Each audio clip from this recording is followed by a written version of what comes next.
ನಮಸ್ಕಾರ ಸ್ನೇಹಿತರೆ, ನಮ್ಮ ಮೈಥಾಲಜಿ ಮೀಡ್ಸ್ ಮೀ ಚಾನೆಲ್ಗೆ ನಿಮಗೆಲ್ಲರಿಗೂ ಸ್ವಾಗತ. ಶ್ರೀ ಗಣೇಶಾಯ ನಮಃ. ಓಂ ನಮೋ ಭಗವತೆ ವಾಸುದೇವಾಯ ನಮಃ. ಸ್ನೇಹಿತರೆ, ನಮ್ಮ ಹಿಂದೂ ಸಂಪ್ರದಾಯದಲ್ಲಿ ಪ್ರತಿಯೊಂದು ಏಕಾದಶಿಗೂ ಅತ್ಯಂತ ಮಹತ್ವದ ಸ್ಥಾನವಿದೆ. ಆದರೆ ಕೆಲವು ಏಕಾದಶಿಗಳು ನಮ್ಮೆಲ್ಲರ ಪಾಪಗಳನ್ನು ನಾಶ ಮಾಡಿ ನಮ್ಮೆಲ್ಲರ ಜೀವನವನ್ನು ಪವಿತ್ರಗೊಳಿಸುವ ಅದ್ಭುತ ಶಕ್ತಿಯನ್ನು ಹೊಂದಿದೆ. ಅಂತಹ ಮಹಾಪುಣ್ಯದ ಏಕಾದಶಿಯೇ ಅಪರಾ ಏಕಾದಶಿ ಅಥವಾ ಅಚಲಾ ಏಕಾದಶಿ ಎಂದು ಸಹ ಕರೆಯುತ್ತಾರೆ. 2026ರ ಅಪರಾ ಏಕಾದಶಿ ಮೇ 13ರಂದು ಬುಧವಾರದಂದು ಆಚರಿಸಲಾಗುತ್ತದೆ. ಇದು ಜ್ಯೇಷ್ಠ ಮಾಸದ ಕೃಷ್ಣ ಪಕ್ಷದ ಏಕಾದಶಿಯ ತಿಥಿಯಾಗಿದೆ. ಏಕಾದಶಿ ಎಂದರೆ ಕೇವಲ ಉಪವಾಸವಲ್ಲ, ಅದು ಮನಸ್ಸಿನ ಶುದ್ಧೀಕರಣ, ಆತ್ಮಜ್ಞಾನ, ಪಾಪಕ್ಷಯ ಮತ್ತು ಮೋಕ್ಷದ ದಾರಿ ತೋರುವ ಮಾರ್ಗವಾಗಿದೆ. ಅಪರ ಎಂಬ ಪದದ ಅರ್ಥ ಅಪಾರ, ಅಂದರೆ ಅಳೆಯಲಾಗದಷ್ಟು ಮಹಾಪುಣ್ಯವನ್ನು ನೀಡಬಹುದಾಗಿದೆ.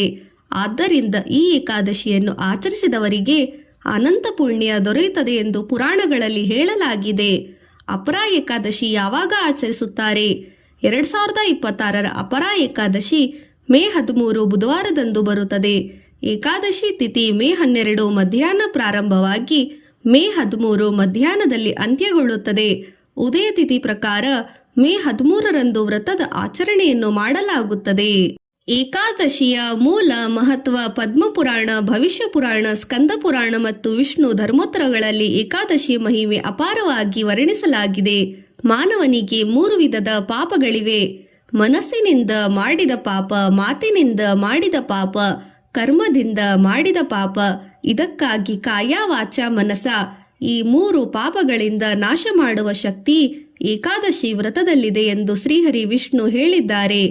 ಅಪರಾ ಏಕಾದಶಿ ವಿಶೇಷತೆ ಪುರಾಣಗಳಲ್ಲಿ ಹೇಳಿರುವಂತೆ ಗಂಗಾ ಸ್ನಾನ ಮಾಡಿದ ಪುಣ್ಯ, ಕಾಶಿ ಕ್ಷೇತ್ರದ ದರ್ಶನ ಮಾಡಿದ ಪುಣ್ಯ, ಗೋದಾನ ಮಾಡಿದ ಫಲ, ಯಜ್ಞ ಮಾಡಿದ ಫಲ, ಅನ್ನದಾನ ಮಾಡಿದ ಫಲ ಇವೆಲ್ಲವನ್ನು ಸೇರಿಸಿದಷ್ಟು ಪುಣ್ಯವನ್ನು ಅಪರಾ ಏಕಾದಶಿ ವ್ರತದಿಂದ ನೀಡಲಾಗುತ್ತದೆ ಎಂದು ಹೇಳಲಾಗಿದೆ.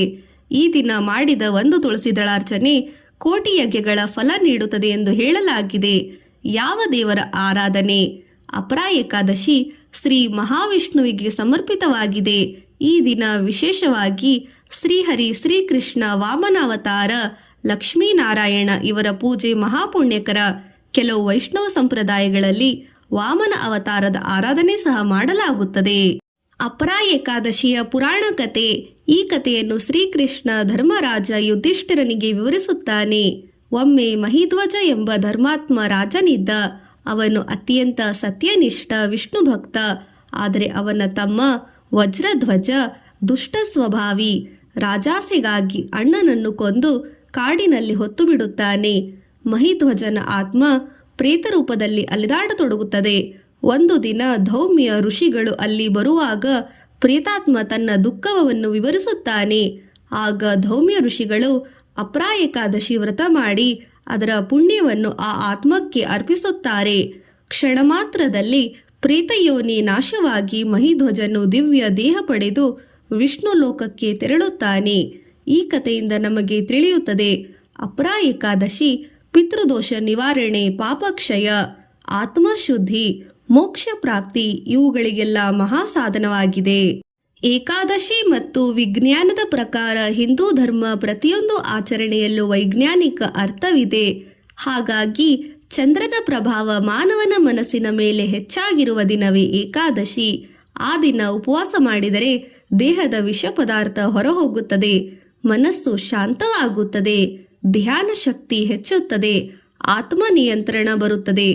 ಆದ್ದರಿಂದ ಋಷಿಗಳು ಕೇವಲ ಉಪವಾಸವನ್ನು ಮಾತ್ರವಲ್ಲ, ಧರ್ಮವಲ್ಲ, ಆರೋಗ್ಯದ ಮಾರ್ಗವಾಗಿಯೂ ಹೇಳಿದ್ದಾರೆ. ಅಪರಾ ಏಕಾದಶಿ ವ್ರತ ವಿಧಾನ. ಈ ವ್ರತವನ್ನು ದಶಮಿ ಎಂದು ಆರಂಭಿಸಬೇಕು. ದಶಮಿಯ ದಿನ ಸಾತ್ವಿಕ ಆಹಾರ ಸೇವನೆ, ಈರುಳ್ಳಿ ಬೆಳ್ಳುಳ್ಳಿಯ ತ್ಯಾಗ ಮಾಡಬೇಕು. ಬ್ರಹ್ಮಚರ್ಯ ಪಾಲನೆ, ಕೋಪ, ಸುಳ್ಳು, ದ್ವೇಷವನ್ನು ಬಿಡಬೇಕು. ಏಕಾದಶಿಯ ದಿನ ಬೆಳಿಗ್ಗೆ ಬೇಗ ಎದ್ದು ಸ್ನಾನ, ಮಹಾವಿಷ್ಣುವಿನ ಪೂಜೆ, ತುಳಸಿ ಅರ್ಪಣೆ, ವಿಷ್ಣು ಸಹಸ್ರನಾಮ ಪಾರಾಯಣ, ಗೀತಾ ಪಠಣೆ, ಓಂ ನಮೋ ನಾರಾಯಣಾಯ, ಓಂ ನಮೋ ಭಗವತೆ ವಾಸುದೇವಾಯ ನಮಗಿಷ್ಟವಾದ ಜಪವನ್ನು ಮಾಡಬೇಕು. ಉಪವಾಸ ಹೇಗೆ ಮಾಡಬೇಕು? ನಮ್ಮೆಲ್ಲರ ಅನುಕೂಲಕರವಾಗಿ ವೈಯಕ್ತಿಕ ಸಾಮರ್ಥ್ಯಕ್ಕೆ ಅನುಗುಣವಾಗಿ ನಿರ್ಜಲ ಉಪವಾಸ, ಫಲಾಹಾರ, ಒಂದೇ ಸಾರಿ ಸಾತ್ವಿಕ ಭೋಜನ, ಆದರೆ ಅಕ್ಕಿ ಸೇವನೆ ಮಾಡಬಾರದು. ಏಕೆಂದರೆ ಏಕಾದಶಿಯಲ್ಲಿ ಅಕ್ಕಿಯಲ್ಲಿ ಪಾಪಪುರುಷನ ವಾಸವಿದೆ ಎಂಬ ನಂಬಿಕೆ ಇದೆ. ಜಾಗರಣೆ ಮಹಿಮೆ. ಏಕಾದಶಿಯಲ್ಲಿ ರಾತ್ರಿ ಜಾಗರಣೆ ಮಾಡಿದರೆ ಅನೇಕ ಜನ್ಮದ ಪಾಪಗಳು ನಾಶವಾಗುತ್ತದೆ, ವಿಷ್ಣು ಕೃಪೆ ದೊರೆಯುತ್ತದೆ, ಮನಸ್ಸು ಶುದ್ಧಗೊಳ್ಳುತ್ತದೆ. ಆದ್ದರಿಂದ ಈ ದಿನದಲ್ಲಿ ಭಜನೆ, ನಾಮಸ್ಮರಣೆ, ವಿಷ್ಣು ಕಥೆ ಕೇಳುವುದು ಅತ್ಯುತ್ತಮ. ದ್ವಾದಶಿ ಪಾರಣೆ. ಮುಂದಿನ ದಿನ ದ್ವಾದಶಿಯಲ್ಲಿ ಮಹಾವಿಷ್ಣುವಿಗೆ ನೈವೇದ್ಯ, ಬ್ರಾಹ್ಮಣರಿಗೆ ದಾನ, ಗೋಭೋಜನೆ, ಅನ್ನದಾನ ಯಥಾಶಕ್ತಿ ಮಾಡಿ ವ್ರತವನ್ನು ಮುಗಿಸಬೇಕು. 2026ರಲ್ಲಿ ಪಾರಣ ಸಮಯ ಮೇ 14 ಬೆಳಿಗ್ಗೆ ಇದೆ ಎಂದು ಪಂಚಾಂಗಗಳಲ್ಲಿ ಸೂಚಿಸಲಾಗಿದೆ.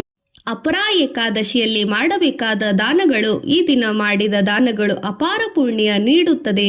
ಮುಖ್ಯವಾಗಿ ನೀರಿನ ದಾನ, ಅನ್ನದಾನ, ತುಳಸಿ ದಾನ, ಗೀತಾ ಪುಸ್ತಕ ದಾನ, ವಸ್ತ್ರದಾನ, ಗೋಸೇವೆ ಅತ್ಯಂತ ಮಹತ್ವವುಳ್ಳವದಾಗಿದೆ.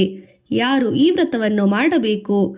ಸಂತಾನ ಸಮಸ್ಯೆ ಇರುವವರು, ಸಾಲಬಾಧೆ ಇರುವವರು, ಮಾನಸಿಕ ಅಶಾಂತಿ ಇರುವವರು, ಪಿತೃದೋಷ ಇರುವವರು, ಪಾಪಭಾರದಿಂದ ನರಳುವವರು, ಆತ್ಮಶಾಂತಿ ಬಯಸುವವರು ಖಂಡಿತ ಈ ವ್ರತವನ್ನು ಮಾಡಬೇಕು.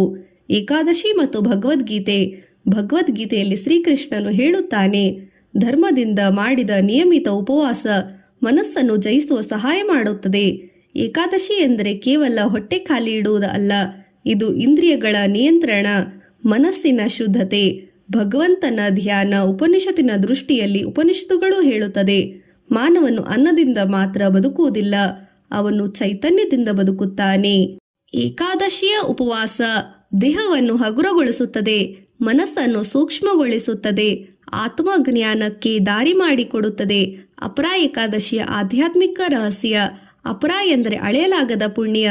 ಈ ದಿನ ಒಂದು ನಾಮಜಪ ಸ್ಮರಣೆ, ಭಗವಂತನ ನಾಮಜಪ, ಒಂದು ದೀಪ ದೇವರ ಹತ್ತಿರ ಬೆಳಗುವುದು, ಒಂದು ತುಳಸಿ ದಳ ಅರ್ಪಣೆ, ಒಂದು ವಿಷ್ಣು ಸ್ಮರಣೆ 1000 ಪಟ್ಟು ಫಲ ನೀಡುತ್ತದೆ. ತಪ್ಪಲೇ ಹೇಳಬೇಕಾದ ಮಂತ್ರಗಳು. ವಿಷ್ಣು ಮಂತ್ರ: ಓಂ ನಮೋ ನಾರಾಯಣಾಯ ನಮಃ, ಓಂ ನಮೋ ಭಗವತೆ ವಾಸುದೇವಾಯ ನಮಃ, ಹರೇ ರಾಮ ರಾಮ ರಾಮ ಹರೇ ಹರೇ, ಹರೇ ಕೃಷ್ಣ ಕೃಷ್ಣ ಕೃಷ್ಣ ಹರೇ ಹರೇ. ವಿಷ್ಣು ಗಾಯತ್ರಿ ಮಂತ್ರ: ಓಂ ನಾರಾಯಣಾಯ ವಿದ್ಮಹೆ ವಾಸುದೇವಾಯ ಧೀಮಹಿ ತನ್ನೋ ವಿಷ್ಣು ಪ್ರಚೋದಯಾತ್. ಈ ದಿನ ತಪ್ಪಲೇ ಮಾಡಬೇಕಾದ ತುಳಸಿ ಪೂಜೆ, ವಿಷ್ಣು ಸಹಸ್ರನಾಮ ಪಠಣೆ, ಗೀತಾ ಪಠಣ, ಪಾರಾಯಣ, ದಾನ, ಜಪ, ಧ್ಯಾನವನ್ನು ಮಾಡಬಹುದು. ಮಾಡಬಾರದ ಕೆಲಸಗಳು: ಕೋಪ, ಸುಳ್ಳು, ಮಾಂಸಾಹಾರ, ಮದ್ಯಪಾನ, ಈರುಳ್ಳಿ, ಬೆಳ್ಳುಳ್ಳಿ, ಇತರರ ಅವಮಾನ, ರಾಗ, ದ್ವೇಷವನ್ನು ಬಿಡಬೇಕು. ಅಂತಿಮವಾದ ಸಂದೇಶ: ಅಪರಾ ಏಕಾದಶಿ ಕೇವಲ ಒಂದು ತಿಥಿಯಲ್ಲ, ಇದು ಆತ್ಮಶುದ್ಧಿಯ ದಿವ್ಯ ಅವಕಾಶ. ಈ ದಿನ ಭಕ್ತಿಯಿಂದ ಶ್ರೀಹರಿಯನ್ನು ಸ್ಮರಿಸಿದರೆ ಪಾಪಗಳು ನಾಶವಾಗಿ ಮನಸ್ಸಿಗೆ ಶಾಂತಿ ಬರುತ್ತದೆ.